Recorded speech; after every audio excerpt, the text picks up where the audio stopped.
The subject of today's episode is principles of defense. There have been old principles of defense which have kept life shrouded in ignorance for ages in the past.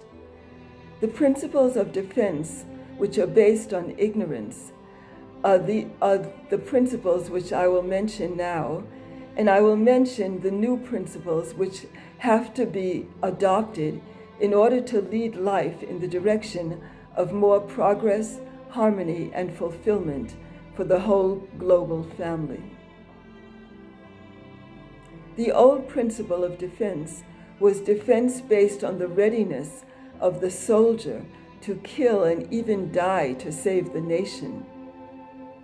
The new principle of defense is based on the ability of the soldier to save, protect, and enrich life in the nation. The old principle of defense, which the world is still using and living, is the principle of defense based on hatred.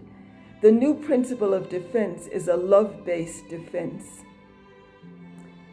The principle of controlling the enemy on the basis of fear and destruction is the principle which is still prevailing in the world today. The new principle which we have to adopt is the principle of saving life, to defend the invincibility of the nation. Rather than destroying life, the principle of saving life. Before, the principle was controlling the enemy on the basis of fear and destruction. The new principle of controlling the enemy on the basis of the power of friendliness and coherence, which actually destroys enmity in the enemy. The old principle is destruction and death-based defense of the nation. The new principle is invincibility and love-based defense.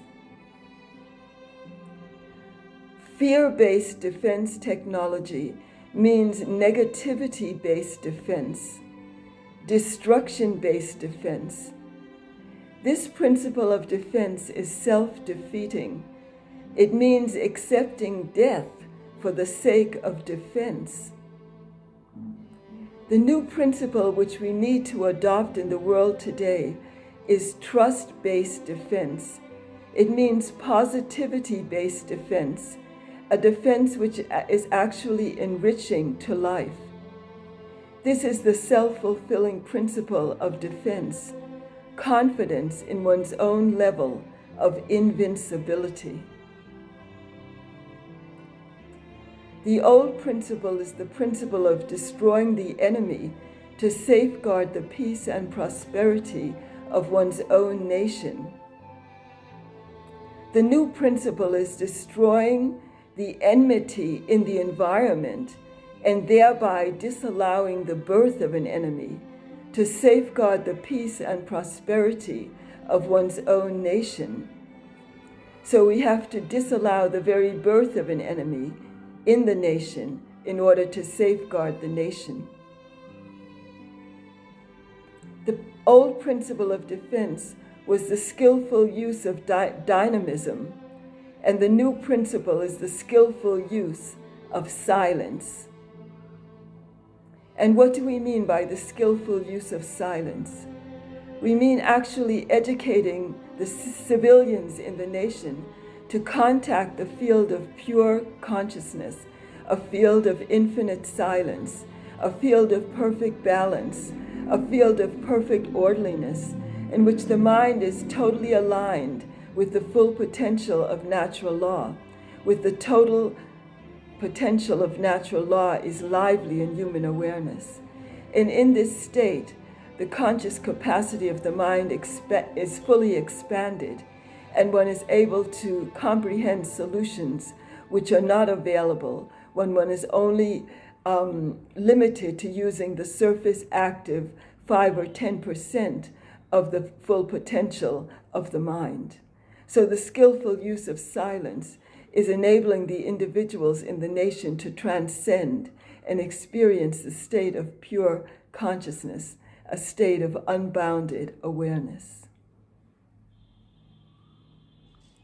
The old principle is preparedness for war, and the new principle is victory before war. The old principle is readiness to attack, to defend, and the new principle is no need to defend. Indomitable strength in national consciousness stops the birth of an enemy.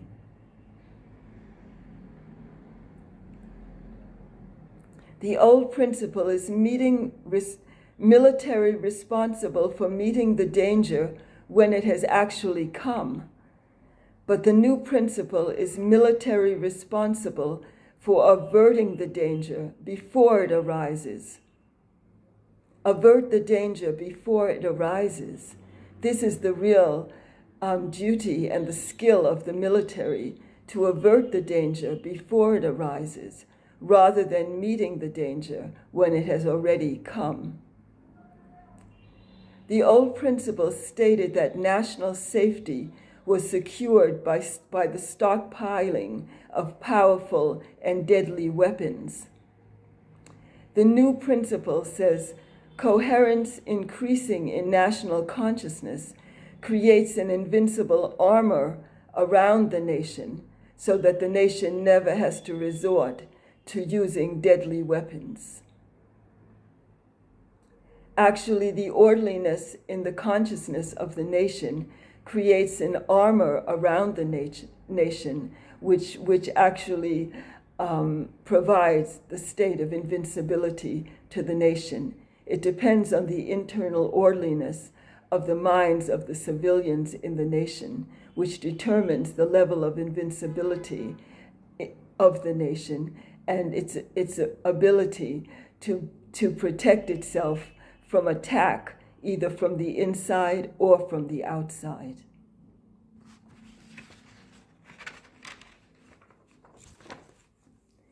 In the past, defense was based on attacking the strength of the enemy, but the new principle is defense based on attacking the weakness, the enemy within. The enemy within every nation is the incoherence in the minds of the citizens of the nation. When the minds of the citizens can only use the surface active 5 or 10% of their full mental potential, when the minds of the citizens are focused more on differences and divisions than on the unified wholeness of life, this is the actual mistake of the intellect. And the mistake of the intellect is what gives rise to sorrow and suffering in the life of the individual, and which gives rise to weakness in the nation.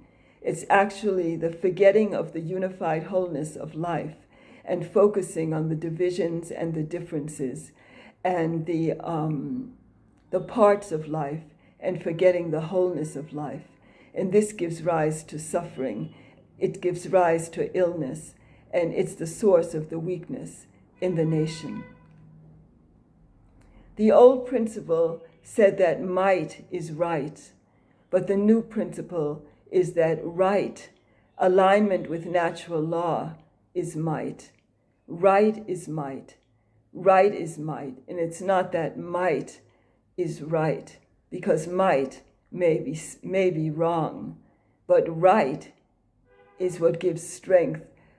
Alignment with natural law is what gives strength to the nation. Before, as we know today, political treaties are no assurance for the defense and safety of any nation. The times have witnessed political friendliness today and invasion tomorrow. The new principle is that perpetual peace among nations can only be based on the invincibility of all nations.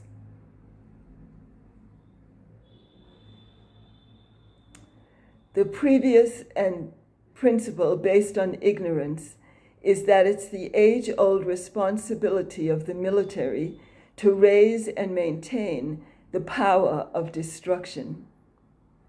The new principle is that the new responsibility of the military is to raise and maintain higher states of consciousness in the nation. Because it is only the higher, more elevated states of awareness which can ensure the safety of the nation and can ensure that the orderliness, balance, and coherence in the minds of the citizens of the nation create an invincible armor around the nation so that peace will be perpetual.